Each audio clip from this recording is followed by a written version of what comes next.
నమస్తే friends. Kuwait పై Iran మరోసారి డ్రోన్లతో మిసైళ్లతో దాడి చేసింది. ఈ డ్రోన్లను మిసైళ్లను కువైట్ భద్రతా బలగాలు విజయవంతంగా గాల్లోనే అయితే పేల్చేయడం జరిగింది. ఈ డ్రోన్లను మిసైళ్లను గాల్లోనే పేల్చేయడంతో కువైట్లో పలు ప్రదేశాల్లో భారీ పేలుడు శబ్దాలు అయితే వినిపించాయి. కువైట్ భద్రతా బలగాలు కువైట్లో ఉన్న ప్రజలు ప్రశాంతంగా ఉండాలని ప్రజలను అయితే కోరడం జరిగింది. ఇరాన్కు చెందిన ఐఆర్జీసీ అమెరికా ఇరాన్పై దాడి చేసిన నేపథ్యంలో దానికి ప్రతీకారంగా కువైట్లోని అమెరికన్ బేస్నే లక్ష్యంగా చేసుకుని ఐఆర్జీసీ దాడులు చేసిందని అధికారికంగా అయితే ప్రకటించింది. ఈ దాడుల అనంతరం కువైట్లో ఉన్న చాలా మంది ప్రవాసులు ఎయిర్పోర్ట్ పై ఏమైనా ప్రభావం పడుతుందా, ఎయిర్ స్పేస్ ఏమైనా క్లోజ్ అవుతుందా, విమాన రాకపోకలు ఏమైనా ఆగిపోతాయని చెప్పేసి ఆందోళన అయితే చెందుతున్నారు.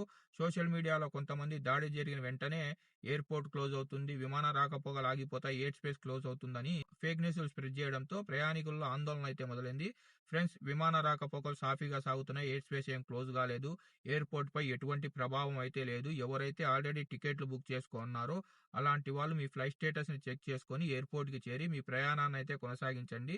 మీరు ఎయిర్పోర్ట్ కు బయలుదేరే ముందు మీ ట్రావెల్ ఏజెంట్ ద్వారా మీ ఫ్లైట్ స్టేటస్ ను తప్పనిసరిగా కనుక్కొని ఎయిర్పోర్ట్ కి వెళ్లి మీ ప్రయాణాన్ని అయితే సాగించండి. ఇలా దాడి జరిగిన వెంటనే కొంతమంది అఫీషియల్ అప్డేట్స్ ని ఫాలో అవ్వకుండా ఎయిర్పోర్ట్ క్లోజ్ అయింది, విమాన రాకపోకలు ఆగిపోయాయని చెప్పేసి ఫేక్ న్యూస్ స్ప్రెడ్ చేస్తుంటారు. ఇలాంటి ఫేక్ న్యూస్ నమ్మొద్దు ఫ్రెండ్స్. కేవలం అఫీషియల్ అప్డేట్స్ మాత్రమే నమ్మండి. ఇప్పటి వరకు అయితే కువైట్ సివిల్ ఏవియేషన్ అథారిటీ నుంచి ఎటువంటి అఫీషియల్ అప్డేట్ అయితే లేదు. కువైట్ ఎయిర్పోర్ట్ నుంచి విమాన రాకపోకలు సాఫీగా అయితే సాగుతున్నాయి. మీరు కనుక ఆల్రెడీ టికెట్లు బుక్ చేసుకుంటే మీ ఫ్లైట్ స్టేటస్ ని చెక్ చేసుకుని ఎయిర్పోర్ట్కి వెళ్ళి మీ విమాన ప్రయాణాన్ని అయితే సాఫీగా సాగించండి. ఫ్రెండ్స్, మీకు కనుక ఈ వీడియో ఇన్ఫర్మేటివ్ అనిపిస్తే వీడియోని లైక్ చేసి వీడియోని మన తెలుగు వాళ్ళందరికీ షేర్ చేయండి. ఇలాంటి గల్ఫ్ మరియు ట్రావెల్ అప్డేట్స్ కోసం మన ఛానల్ని సబ్స్క్రైబ్ చేసుకొని బెల్ బటన్ ఆల్లో పెట్టుకోండి.